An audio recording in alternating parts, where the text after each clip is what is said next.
So welcome to रिएक्ट.js tutorial और ये है पार्ट 5 और इसमें हम देखने वाले हैं ग्लोबल वेरिएबल्स। और प्रीवियसली था पार्ट 4 जिसमें हमने देखा था फ्रेगमेंट्स।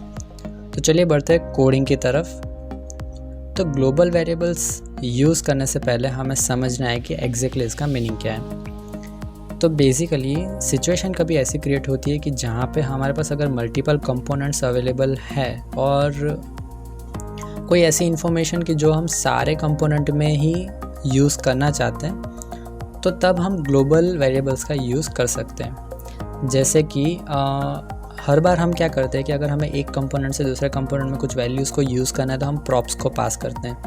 लेकिन हर बार ऐसा ज़रूरी नहीं है कि आपको हर बार ऐसे प्रॉप्स को ही पास करना है, क्योंकि अगर नेस्टेड कंपोनेंट्स है और मान लो कि अगर आप काफ़ी नेस्टिंग कर रहे हो, जैसे कि एक कंपोनेंट के अंदर दूसरा, दूसरे के अंदर तीसरा, तो ऐसा अगर आप कंपोनेंट बना रहे हो हायरार्की, तो तब काफ़ी डिफ़िकल्ट होगा प्रॉप्स को पास करना और उसे यूज़ करना। तो इंस्टेड ऑफ दैट, अगर ऐसी कोई इन्फॉर्मेशन है कि जो सारे कंपोनेंट में सेम ही रहने वाली है और आप सारी जगह पे यूज़ करने वाले हो, जैसे कि जैसे कोई एप्लीकेशन का नाम है या फिर जैसे कोई डमी डेटा हो या फिर कुछ ऐसा ग्राफ हो या ऐसी कोई चीज़ जो आप हर कंपोनेंट पे यूज़ करने वाले हो, तब आप ग्लोबल वेरिएबल्स का यूज़ कर सकते हैं।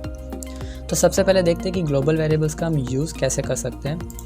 तो प्रीफरेबल है कि आप हमेशा एक नई फ़ाइल ही बना दें, और नई फ़ाइल में आप सिंपली क्या कर सकते हैं कि फ़ाइल का नाम आप रख सकते हैं जैसे कि ग्लोबल वेरिएबल्स.js, जहाँ पे एग्जैक्टली आप क्या कर सकते हैं कि आपको सबसे पहले यूज़ करना है ग्लोबल कीवर्ड का यूज़, और डॉट करके आप वेरिएबल का नाम दे सकते हैं। जैसे कि मैं अगर यहाँ पे global.appName लिख दूँ और उसकी वैल्यू दूँ जैसे कि न्यू ऐप, जो कि मेरे एप्लीकेशन का नाम है, और मैं अगर सेव कर देता हूँ। अब मैं क्या करूँगा, अगर मेन कंपोनेंट है तो वहाँ पे मुझे अगर उसको यूज़ करना है तो मैं सिंपली क्या करूँगा, मुझे इंपोर्ट स्टेटमेंट लिखना होगा, और इंपोर्ट में मैं क्या करूँगा कि मुझे सिर्फ ग्लोबल वाली फ़ाइल को इंपोर्ट करवाना है। तो ऐसे ग्लोबल वेरिएबल्स को मैं वहाँ पे इंपोर्ट करवा दूँगा। और जैसे ही अगर मुझे उसको यूज़ करना है तो मैं सिंपली क्या करूँगा कि यहाँ पे उसको यूज़ करने के लिए हमें बस सिर्फ इतना लिखना होगा कि ग्लोबल डॉट, और जो भी अपने आपके ऐप का नाम होगा वो हमें लिखना है। यहाँ पे हम सेव करेंगे और आउटपुट में चेक करेंगे। तो यहाँ पे मुझे रिफ़्रेश करना होगा, तो रिफ़्रेश करने पे यहाँ पे कुछ भी नहीं आ रहा है, और यहाँ पे हमने लिखा हुआ है global.name और यहाँ पे मेन कंपोनेंट। और ऐप.js पे जाके हम चेक करते हैं कि हमने मेन कंपोनेंट को इंपोर्ट करवाया है कि नहीं। ओके, हमने मेन कंपोनेंट को यूज़ ही नहीं किया है। तो मैं सिंपली यहाँ पे क्या करूँगा कि मेन कंपोनेंट को हम इंपोर्ट करने वाले हैं। अगर आप ऐसे नहीं करना चाहते तो आप सिंपली स्निपेट्स का यूज़ करके भी उसको इंपोर्ट कर सकते हैं। तो जैसे ही हम रिफ़्रेश करेंगे तो यहाँ पे मुझे कुछ पास करना पड़ेगा, क्योंकि हम वहाँ पे चिल्ड्रन प्रॉप्स का यूज़ कर रहे हैं।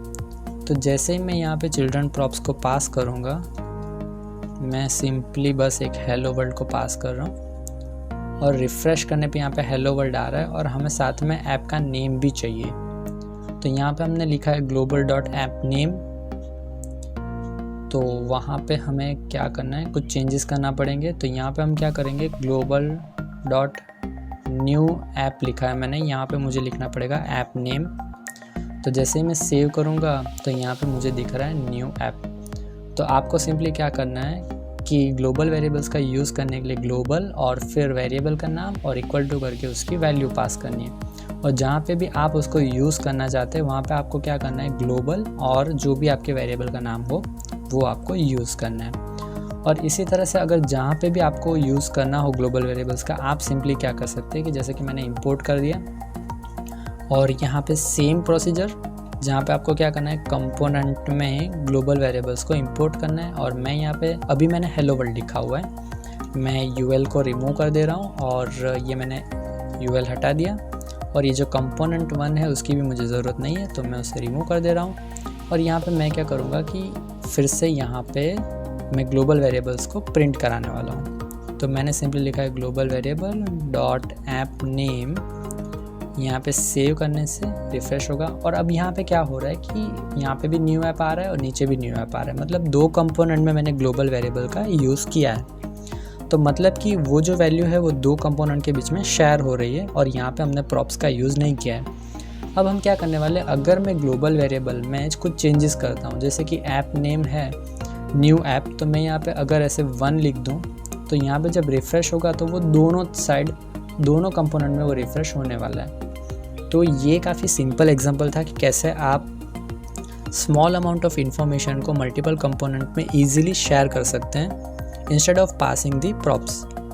तो आज के वीडियो में बस इतना ही, और मेक श्योर कि आप चैनल को सब्सक्राइब करना ना भूलें, और चलिए मिलते हैं नेक्स्ट वीडियो में।